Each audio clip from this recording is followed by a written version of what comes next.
Hi bye bye करण्याचा आपल्याकडे सध्या वेळ नाही आहे. आपण खूप कमी वेळात समजून घेऊ बिझनेस असते कसा, त्याला एक्झिक्यूट कसं करत असते. कोणापाशी आयडिया असते तर तो पाहत राहते की हा आयडिया मी समोर मांडू कसा, याच्यातून मी बिझनेस स्टार्ट करू कसा. आणि कोणापाशी आयडिया नसते तर तो दिवसभर आयडिया पाहत राहते, हा बिझनेसमध्ये काय होईल, याच्यात प्रॉफिट आहे लॉस आहे, कसं करावं लागते काय करावं लागते. आता मी फक्त सोप्या भाषेत सांगतो बिझनेसला एक्झिक्यूट कसं करायचं. आणि हा माझा पहिला व्हिडिओ आहे मी जो असा बिझनेसबद्दल बनवत आहे. आणि कारण मी या गोष्टीमध्ये काम केलेलं आहे. मी आधी हार्डवेअरच्या दुकानात होतो, 3-4 हजार रुपये महिन्यानं, किराणा दुकानात, वॉशिंग सेंटर, गॅरेज, या सर्व गोष्टीवर मी काम केलेलं आहे. म्हणजे 3-4-5-6 हजार रुपयानं मी असं काम करत होतो. आणि माझ्या व्हिडिओची क्वालिटी आणि आज माझ्याकडे माईक नाही, तर हा तुम्ही थोडासा आवाज वगैरे समजून घ्या.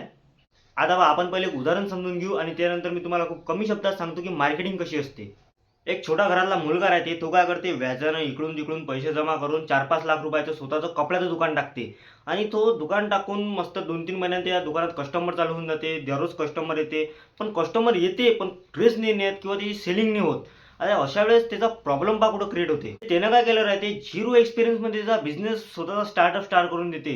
म्हणजे त्याच्यापाशी ना कोणता एक्सपिरियन्स आहे, त्याला सेलिंग नाही समजत, डिस्ट्रीब्युशन नाही समजत, त्याला मार्केटिंग नाही समजत, स्ट्रॅटेजी नाही समजत.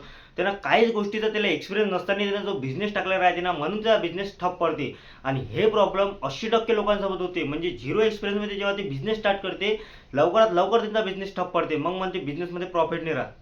आता मी तुम्हाला सांगतो मार्केटिंग करायची कशी आणि मार्केटिंगला समोर न्यायचं कसं. समजा एखाद्यानं कोल्ड कॉफीचं दुकान टाकलं आणि त्याला त्या दुकानला त्याच्या शहरातलं नंबर 1 दुकान बनवायचं आहे. आता तो काय करण, एखादा बिलबोर्ड बनवा, त्याच्यावर लिहून by one get one free. त्या बॅनरला जर तुम्ही कोणत्या मोठ्या शहराच्या मधात लावलं, त्याला म्हणते ॲडव्हर्टाइजमेंट.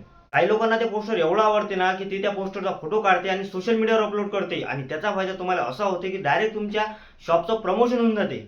नंतर जर ते पोस्ट आणि रील व्हायरल झाली आणि त्या व्हायरलमुळे जर तुमच्या व्हिडिओला किंवा त्या शॉपला लाईक यायला लागले, तर समजून जातं तुमच्या मार्केटची पब्लिसिटी झाली. म्हणजे लाखो लोकांना तुमचं शॉप माहीत होऊन जाते की शॉप कुठे आहे, कशी आहे, काय आहे, काय कशी ऑफर आहे, ते कधी राहते. नंतर जर त्या शॉपवर एखाद्या मोठ्या माणसाचा कमेंट आला किंवा लाईक आला, तर तुमच्या शॉपची ऑटोमॅटिक क्युरियोसिटी वाढून जाते. आणि त्या क्युरियोसिटीमुळे तुम्ही खूप सारे ऑफर होऊ शकता. म्हणजे त्याच्यामुळे काय होते, तुम्ही डायरेक्ट त्याच्यापासून एक्स्ट्रा पैसे चार्जेस करू शकता. म्हणजे याच्यासोबत त्याची पण विक्री वाढून जाते आणि तुमचा प्रॉफिट होऊन जाते. डायरेक्शन, परफेक्शन आणि स्ट्रॅटेजी ह्या सगळ्या गोष्टी जेव्हा फॉलो होते तेव्हा मार्केटिंग क्रिएट होते.